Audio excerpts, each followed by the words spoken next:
This one should be pretty obvious to you. The name of this movie is Repetition, and right away you can see I've got all of these wonderful repeating shapes.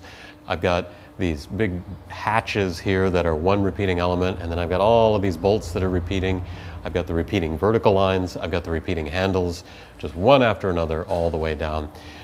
Repetition is simply satisfying in an image. It gives an image a rhythm, it gives it a pulse, it gives it an order. If composition is about ascribing order, repetition is a way that you can make sense of a whole lot of objects.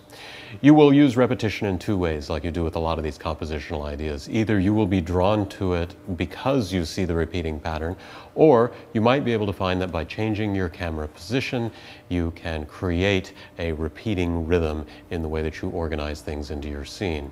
Something else that's making this composition work is we have all of these leading lines, all of these lines that are pouring right into me. The lines created by the handle, the lines created by these bolts.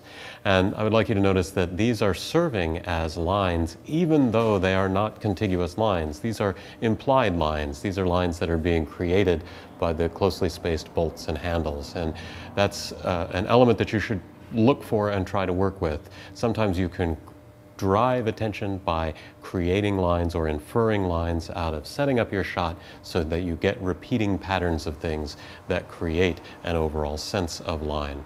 Repetition is pretty easy to work with and not too hard to find, so it's a good thing to start practicing with.